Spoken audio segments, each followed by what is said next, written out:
পেঁয়াজ বিক্রি করে দাম পায় না কৃষক, অন্যদিকে ভারতীয় পেঁয়াজ দেশের বাজারে আমদানি এবং কৃষকের দাবি এলসি বন্ধ হোক, আর যেন এলসি না আসে দেশি পেঁয়াজের দিয়েই, এবং দেশে যে পেঁয়াজ আছে এতে স্বয়ংসম্পূর্ণ দেশ, এমনটি দাবি করছেন কৃষকরা। এবং এই ব্যবসায়িকরা আসলে কি বলছেন আমরা একটু জানার চেষ্টা করবো। আসলে কি দেশের পেঁয়াজ দেশে স্বয়ংসম্পূর্ণ, নাকি দেশের পেঁয়াজ নাকি দেশে এইবার বাইরের দেশের পেঁয়াজ লাগবে? সেটা এইবারের জন্য জানাবো। দেশি পেঁয়াজ, দেশের জন্য দেশি পেঁয়াজ স্বয়ংসম্পূর্ণ হয়েও যদি নির্বাচিত সরকার আসে, বুঝলেন, 10 লাখ টন বিদেশে রপ্তানি করলে হয়তো কৃষক বাঁচবে, একটা কস্টিং যে মূল্যটা কৃষক পাবে, বুঝলেন। কিন্তু নির্বাচিত সরকার লাগবে, অস্থায়ী সরকার সময়ে চলে গেছে। আর এই এই ইয়ে আপনার বিদেশে রপ্তানি করার সুযোগ হইতে হইতে এই সরকারের ক্ষমতা থাকবে না, নির্বাচিত সরকার আসবে। নির্বাচিত সরকার আসলে, বুঝলেন, যদি খালেদা জিয়ার মতো দেশপ্রেমিক এবং কৃষি বান্ধব সরকার আসে, তাহলে 200 আইটেমের পণ্য আছে, হয়তো 150 আইটেমের পণ্য এদেশে উৎপাদন করে বিদেশে রপ্তানি করে লক্ষ লক্ষ কোটি কোটি ডলার এদের সাশ্রয় করতে পারবে। এদেশ ডলারের দেশ হবে, এদেশ ধনীর কাতারে পড়ে যাবে।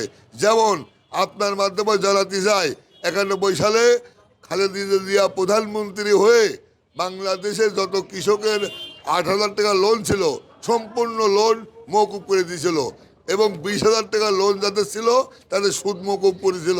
এই বাংলাদেশে 54 বছর 9 মাস হয়ে 24 দিনের মধ্যে একটা প্রধানমন্ত্রী কৃষি লোন একবারে মওকুফ করেছিল, যাদের 8,000 তাদের, এবং 20,000 টাকা লোন পর্যন্ত সুদ মওকুফ করেছিল, বুঝলেন। আচ্ছা, আমি একটু আপনার কাছ থেকে জানতে চাই, এই যে কৃষকরা বর্তমান আবাদ করছে নিজের পরিশ্রম দিয়ে, যেখানে আমরা দেখি যে ভারত, পাকিস্তান, চীন, চায়না, আমরা অধিকাংশ মিডিয়ার মাধ্যমে তো আমরা দেখতে পাই, আমরা গিয়ে দেখতে পাই না, মিডিয়ার মাধ্যমে দেখতে পাই তাদেরকে কত সুন্দরভাবে সরকার সহযোগিতা করছেন, তাদের ফলনগুলো কীভাবে ভালো হয় সেই সহযোগিতা করছেন।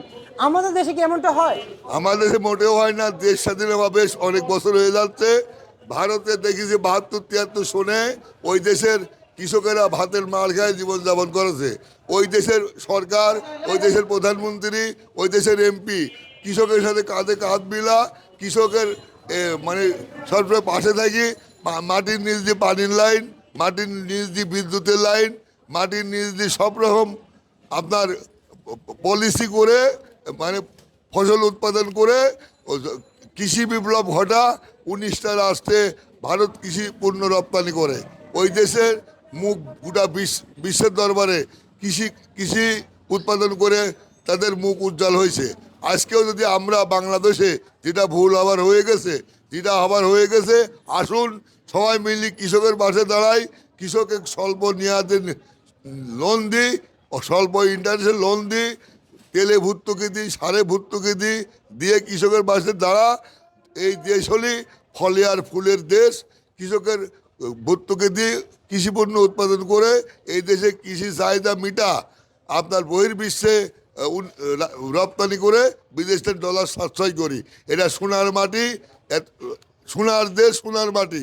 পৃথিবী এমন কোনো কান্ট্রি নাই যে সেই কান্ট্রিতে এত সুন্দর মাটি আছে। আচ্ছা, একটু একটু জানতে চাই, যেহেতু আমাদের দেশে মাটি ভালো, ফলন উৎপাদন হয় ভালো, তাহলে যদি বাইরের দেশ থেকে যদি বীজ, সরকার তো জানবে, দেশের গভর্নমেন্ট তো জানবে যে কোন দেশের পেঁয়াজের বীজ কেমন, কিংবা আমাদের দেশ যেমন গভর্নমেন্ট যেমন বাণিজ্য উপদেষ্টা রেখেছেন, যেমন বাণিজ্য মন্ত্রণালয় রেখেছেন, যেমন কৃষি মন্ত্রণালয় রেখেছেন, অবশ্যই তাদের তো জানা উচিত যে কোন দেশের পেঁয়াজের বীজ কেমন হয়, কৃষকের হাতে তুলে দিলে কেমন হবে, কিংবা কোন কীভাবে কৃষকদেরকে সামনে আগায় নেওয়া যায়, সেগুলো ওনাদের দেখা উচিত।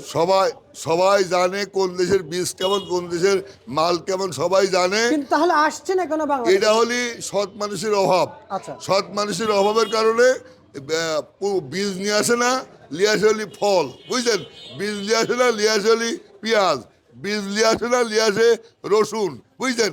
আজ যদি গেলে বিদেশের থেকে বীজ নিয়ে আসি, এই দেশে গবেষণা করে, এই দেশে পেঁয়াজের বীজ গবেষণা করে পেঁয়াজ লাগাইতো, রসুন গবেষণা করে রসুন লাগাইতো, ভুট্টা গবেষণা করে লাগাইতো, খেসারি গবেষণা করে লাগাইতো, যত কৃষিপণ্য আছে এই দেশে যদি গেলে গবেষণা করলে বীজ নিয়ে আসি কৃষকের হাতে তুলে দিত, তাহলে কৃষি বিপ্লব ঘটতো, বুঝলেন। আচ্ছা। কিন্তু আসলে সৎ মানুষের অভাবের কারণে কেউ কৃষকের হাতে কিছু তুলেও দেয় না, বিদেশের বীজও আনে না। আর এই যে কৃষকের কিভাবে সুজি খাইতে হবে, এটাই সব এই অসৎ মানুষের যা কাম এগুলা করে। শুনেন, আচ্ছা, শুনেন, একটু জানতে চাই আসলে যেমন আপনি বলেছেন যে ফল আমদানি হয়, বীজ আমদানি হয় না, কিংবা ইনপুট হয় না। আর সেখানে আমি বলতে চাই ফলের আগে যদি সার যদি ইনপুট করা হয়, সে বিষয়টা কেমন হয় একটু জানাবেন। সার আমদানি করা লাগবে না। সারের যেসব কেমিক্যাল, যেসব মেডিসিন বাইরে থেকে আমদানি করে দেশে সার তৈরি করার বহুত মেশিন আছে, ইন্ডাস্ট্রি আছে, তৈরি করে কৃষকের হাতে দিতে পারে, কিন্তু দেয় না, সব মানুষের অভাব। শুনেন, এখন বাংলাদেশে যত পেঁয়াজ আছে, বুঝলেন, আরো 6 মাস চলবে, পেঁয়াজের ঘাটতি হবে না। এরপর আর একটা খবর শুনেন, 25 তারিখে যে এলসি দিয়েছে, সে এলসি এখনো আগামী মাস, এই মাসের 25 তারিখ চলবে। 28 তারিখে যে এলসি অনুমোদন দিয়েছে কয়েক লাখ টন, সেটা আগামী মাসের 15 তারিখ চলবে। আচ্ছা। এরপরে শুনেন, আর একটু বলিলি আপনাকে, বাংলাদেশের 13টা ডিস্ট্রিক্টে পেঁয়াজ হয়, তার মধ্যে মেহেরপুর চুঙাডাঙ্গা ডিস্ট্রিক্টেও পেঁয়াজ হয়। মেহেরপুর চুঙাডাঙ্গা ডিস্ট্রিক্ট মিলে 11টা থানায়, এই থানায় যে পেঁয়াজ উৎপাদন হয় বাজারে আসবে, সেই পেঁয়াজের একটু বর্ণনা শোনেন। সেই পেঁয়াজে 11টা থানায় যে পেঁয়াজ উৎপাদন হয়, বাংলাদেশের যে চাহিদা 35 লাখ টন, তার 25% উৎপাদন হয় 2 জেলায়, বুঝলেন। ওই দেশের পেঁয়াজের নাম হলি সাধু ভাষায় বলে হল্যান্ড পেঁয়াজ, আর আন্তর্জাতিক ভাষায় বলে নাসিকের জাত, বুঝলেন। আর লোকাল ভাষায় বলে, আঞ্চলিক ভাষায় বলে ঢেমনা পেঁয়াজ, বুঝলেন। 6 মন 7 মন করে কাটা বইত হয়, বিঘা বইত হয় 120 মন 30 মন। আগামী মাসের 5 তারিখে পেঁয়াজ আসবে এই দেশে, আর এই ঢাকাতে আমদানি হবে, চিড়িয়াখানা আমদানি হবে, বুঝলেন। আগামী মাসের 5 তারিখে যদি কালে মেহেরপুরের সোনাডাঙ্গার পেঁয়াজ আমদানি হয়, এই দেশের পেঁয়াজ বহির্বিশ্ব রপ্তানি না করলে এই দেশে পেঁয়াজ নদীর ফেলে দেওয়া লাগবে, বাজার এত খারাপ হয়ে যাবে। আচ্ছা, একটু জানতে চাই আসলে এই পেঁয়াজ এখন কত টাকা বিক্রি চলছে মুড়ি কাটা? ওইটা বিক্রি হচ্ছে 30 টাকা। 30 টাকা সর্বোচ্চ? কত সর্বোচ্চ? সর্বোচ্চ 32 টাকা, আর সর্বনিম্নে? সর্বনিম্নে 27 টাকা। আচ্ছা, এই যে আলু, এই যে আলুর উপর বসে আছে, জি। মানে এই আলুর কি এটা অবস্থা? পুরান আলু, এটা হলে 9 টাকা বিক্রি হচ্ছে, পুরান লাল আলু। আচ্ছা, আর আর সাদা, পুরান সাদা 9 টাকা 7 টাকা বিক্রি হচ্ছে। আর নতুনটা বিক্রি হচ্ছে 7 আলু 16 টাকা 17 টাকা। আর একটা আলু আছে মোটা ডায়মন্ড, ওটা বিক্রি হচ্ছে 21 টাকা 22 টাকা। রসুন কত চলছে? রসুন বিক্রি হচ্ছে নিচে 40 টাকা, উপরে 70 টাকা। আর শুনেন, আমি একটা কথা বলি, যেসব আর হচ্ছে যে আমি যদি বলি যেমন আপনাদের এখানে যে আদা আসে সেগুলো কত বিক্রি চলছে? আদা বিক্রি হচ্ছে ভারতের কেরালা বিক্রি হচ্ছে 103 টাকা তেল 5 টাকা। আর চায়না বিক্রি হচ্ছে 125 টাকা তেল 15 টাকা। আচ্ছা, শুনেন, এখন আপনার বাংলাদেশে যে পেঁয়াজ উৎপাদন হয়েছে, আল্লাহ দান করেছে, বুঝলেন, এত ফলন হয়েছে।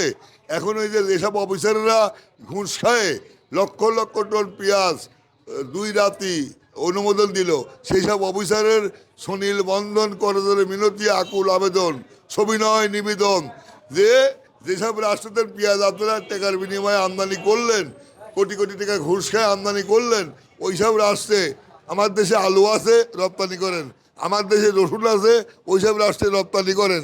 খালি কোটি কোটি টাকা পকেট ভারী করেছেন, এর পাপের দায়িত্ব আপনারাই হবেন। যে পাপ করেছেন, এই দেশের 1,23,00,000 কৃষকের পেটে লাথি মারি, এই দেশের 1,30,00,000 কৃষকে অর্থনৈতিকভাবে পঙ্গু করে দেয়, এর মোট পাপের দায়িত্ব আপনাদেরই নিতে হবে। আচ্ছা আচ্ছা আচ্ছা, বুঝতে পারছি। আমরা আপনাকে অসংখ্য অসংখ্য ধন্যবাদ জানাচ্ছি। আপনাকেও অসংখ্য ধন্যবাদ।